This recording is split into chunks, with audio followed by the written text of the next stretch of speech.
Hello बच्चों, आज हम स्टार्ट करते हैं topic excretion.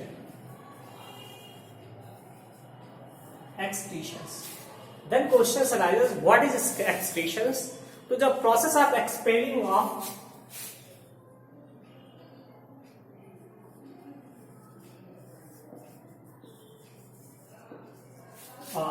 Nitrogenous based product,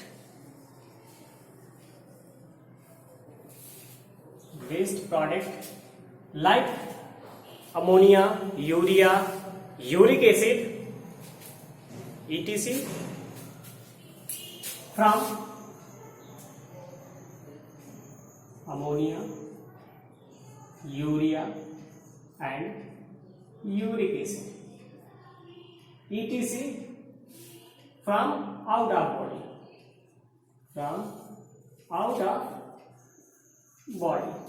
Then it is called excretions. It means any product that is nitrogenous based excrete by body, then it is called excretion. The main aim of excretion to keep the constant internal chemical composition or chemical balance of the body fluid called homeostasis. Now, a question arises कि what is the difference between excretion and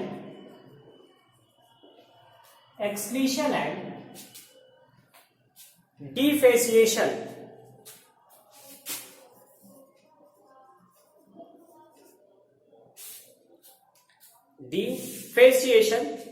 Then question. The excretion is the process of expelling of nitrogenous based product like ammonia, urea, uric acid, etc. from out of body is called excretion, whereas defasciations, the process of expelling of undigested food out of body. यानी आप कह सकते हैं क्या है ये तो आपका हो गया process of expelling of nitrogenous based, और ये हो गया आपका process of expelling undigested food particles from out of body. यानी अगर हम क्या करें, नाइट्रोजनस बेस्ड प्रोडक्ट को बॉडी के बाहर एक्सक्रीट करें तो यह प्रोसेस क्या कहलाएगा, एक्सक्रीशन। और अगर हम वही नाइट्रोजनस बेस्ड प्रोडक्ट के स्थान पर क्या करें, अनडाइजेस्टेड फूड पार्टिकल्स यूज करें, यानी एक्सपेल करें, एक्सक्रीट करें, कहां, बॉडी के बाहर, तो यही चीज क्या कहलाता है, डिफेसिएशन कहलाता है। Second thing, the excretion apply in excretory system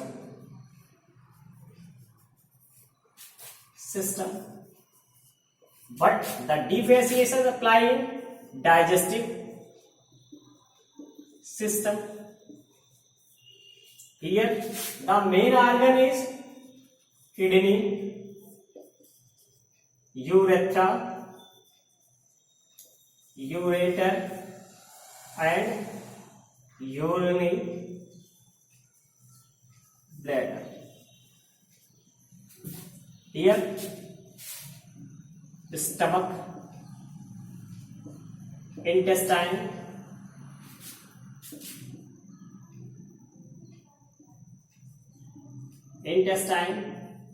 rectum and anus. It means excretory system में क्या है, जो एक्सक्रीशन है ये कहां पाया जाएगा, एक्सक्रेटरी सिस्टम में पाया जाएगा, जबकि डिफेसिएशन जो है ये कहां पाया जाएगा, डाइजेस्टिव सिस्टम में पाया जाएगा। एक्सक्रेटरी सिस्टम में जो ऑर्गन होंगे वो क्या है, किडनी है, यूरेटर है, यूरिनरी ब्लैडर है और यूरेथ्रा है, जबकि डाइजेस्टिव सिस्टम में क्या होते हैं, स्टमक, इंटेस्टाइन, रेक्टम और एनस पाए जाते हैं। अब यानी जो एक्सक्रीशंस है ये आपका एक अपना अलग सिस्टम है, बॉडी में वेस्ट प्रोडक्ट को एक्सक्रीट करने का, और जो हमारा डिफेसिएशन है, ये भी वेस्ट प्रोडक्ट को एक्सक्रीट करने का एक दूसरा सिस्टम। अंतर क्या है, यहाँ लिक्विड वेस्ट प्रोडक्ट एक्सक्रीट किए जा रहे हैं जिनका मेन बेस क्या है, नाइट्रोजनस वेस्ट प्रोडक्ट, और यहाँ सॉलिड वेस्ट प्रोडक्ट एक्सक्रीट किए जा रहे हैं जिनका मेन बेस क्या है, अनडाइजेस्टेड फूड पार्टिकल्स। तो इस तरीके से क्लियर हो गया आपका कि एक्सक्रीशन क्या है और डिफेसिएशंस क्या है। अब देखिए टाइप्स ऑफ एक्सक्रीटरी प्रोडक्ट, कौन कौन से एक्सक्रीटरी प्रोडक्ट होते हैं। तो एक्सक्रीटरी प्रोडक्ट में 3 मेन एक्सक्रीटरी प्रोडक्ट माने गए हैं जिनके बेस पर एक्सक्रीशंस डिफाइन किया गया, यानी types of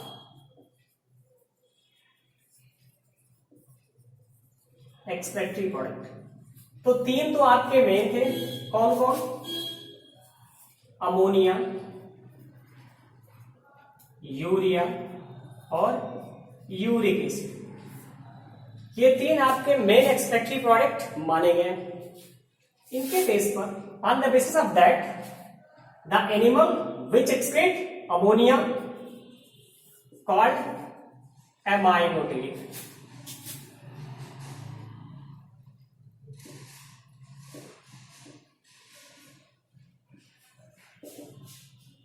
एमाइनोटिलिक animals, and the process called aminotelism.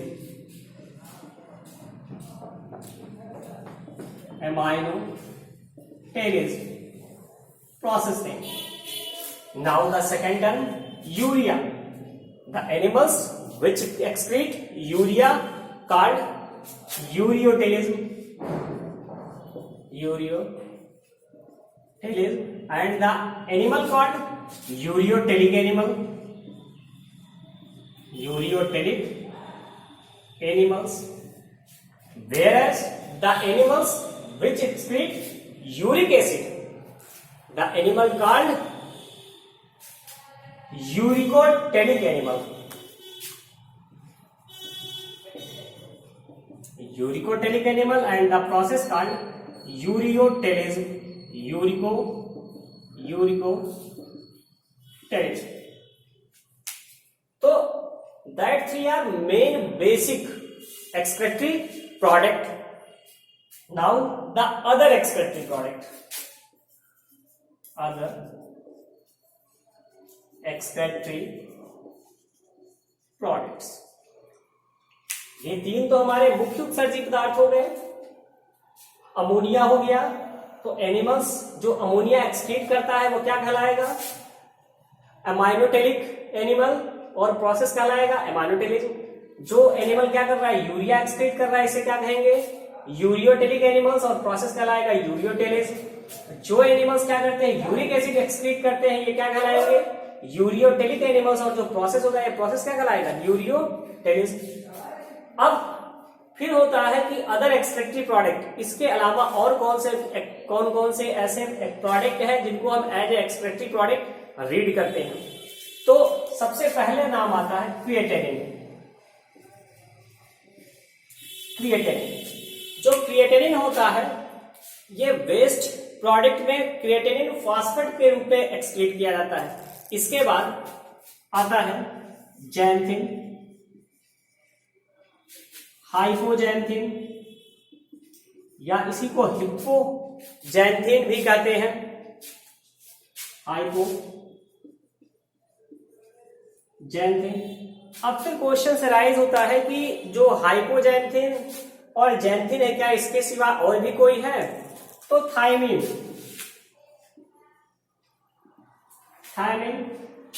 ये भी क्या है, एज ए एक्सक्रीटरी प्रोडक्ट है, इसे कहते हैं थायामाइन।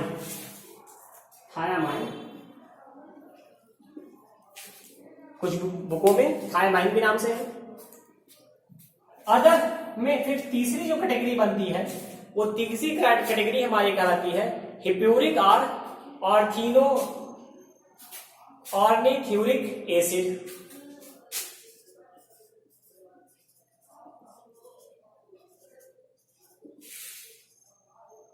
ऑर्निथ्यूरिक एसिड।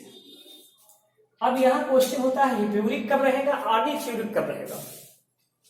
तो जब बेंजोइक एसिड कन्वर्ट होता है जो हमारे फूड में बेंजोइक एसिड पाया जाता है वो जब कन्वर्ट होता है मैमल के केस में तो वो क्या बनाता है कि प्यूरिक एसिड बनाता है। लेकिन यही चीज जब बर्ड के केस में कन्वर्ट होता है तो उस कंडीशंस में ये क्या करता है, बर्ड में ऑर्निथिन से मिक्स कर जाता है, और जब यह ऑर्निथिन से मिक्स कर जाता है तो यही क्या चीज कहलाता है, ऑर्निथ्यूरिक एसिड कहलाता है। इसके बाद एक ग्रुप और होता है, इसे कहते हैं हम ट्राइमेथाइलीन एसिड।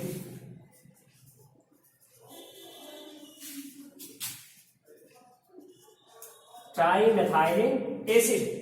और यह लास्ट कैटेगरी होती है जो पाई जाती है किसमें, जो हमारी सी फिशेज है या सी फिशेज में पाई जाती है। अब अमोनिया का फॉर्मेशन कैसे होता है, चूंकि स्पेशली हमें क्या देखना है, जो एनिमल्स सिंपली पाए जा रहे हैं या जो हमारे नियर आसपास एनिमल है उनकी स्टडी विशेष रूप से करनी है, तो उसमें हम स्टडी कर रहे हैं। तो सबसे पहली चीज अमोनिया कैसे बनता है, फॉर्म कैसे होता है। तो जो प्रोटीन है, प्रोटीन के जो एमाइनेशन प्रोसेस होता है उससे क्या बनता है, अमोनिया का फॉर्मेशन होता है। यानी आप कह सकते हैं ये है डी एमाइनेशन ऑफ प्रोटीन। तो फिर क्वेश्चन होता है कि अगर ये डी एमाइनेशन से बन रहा है तो यूरिया कैसे बनता है। यूरिया जो होता है ये बनता है कार्बोक्सिलेशन ऑफ अमोनिया। अब फिर क्वेश्चन होता है तब यूरिक एसिड कैसे बन रहा है, तो डी कार्बोक्सिलेशन ऑफ अमोनिया, ये क्या हो जाता है, यूरिक एसिड का फॉर्मेशन हो जाता है। यूरिक एसिड एक ऐसा एक्सक्रेटरी प्रोडक्ट है जो सॉलिड फॉर्म में एक्सक्रीट किया जाता है। बाकी जो हमारे एक्सक्रेटरी प्रोडक्ट है ये दोनों क्या होते हैं, लिक्विड फॉर्म में एक्सक्रीट किए जाते हैं। ये सॉलिड फॉर्म में क्यों एक्सक्रीट किया जाता है, क्योंकि यह मैक्सिमम उन एनिमल्स में पाया जाता है जो क्या करते हैं, वाटर लॉस को कम करते हैं, यानी मैक्सिमम वाटर कंजर्व करते हैं। जो यूरिक एसिड है इसके बेस्ट एग्जाम्पल माने जाते हैं हमारे रेप्टाइल्स और बर्ड्स। इनमें आप देखेंगे कि ये अपने फीकल मैटर के साथ एक white colour crystalline product eliminate करते हैं, that is uric acid. Urea जितने मैमल्स हैं, मैमल्स मेनली क्या करते हैं, जो फिशेज है, एम्फीबियंस है, ठीक, मैमल्स है, ये सब क्या करती हैं, यूरिया का एक्सक्रीशन करती है। जबकि फिशेज में ही कुछ फिशेज ऐसी भी हैं जो अमोनिया का एक्सक्रीशन करती है। साथ ही साथ जो हमारे प्रोटोजोवन है, हाइड्रा है, एनेलिडा है, मोलस्का है, इन सब में क्या होता है, जो एक्सक्रीशन होता है वो किसके द्वारा होता है, अमोनिया के द्वारा होता है। अब फिर होता है कि किस एनिमल्स में कौन से टाइप का एक्सक्रेटरी सिस्टम यानी आर्गन पाया जाता है, एक्सक्रेटरी आर्गन। अब उसको देखिए, टाइप्स ऑफ एक्सक्रेटरी आर्गन।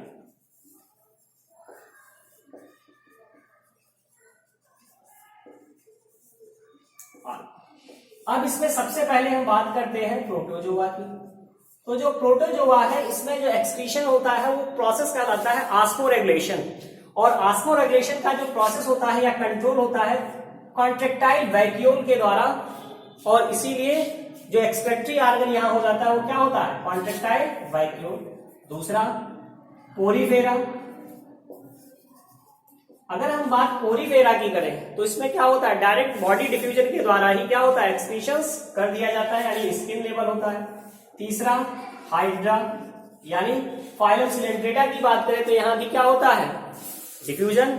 जबकि इसके बाद की अगर हम बात करें यानी एनेलिडा, तो एनेलिडा में नेफ्रीडिया पाया जाता है, नेफ्रीडिया पाया जाता है जो क्या करता है, एक्सक्रीशंस का पूरा काम करता है।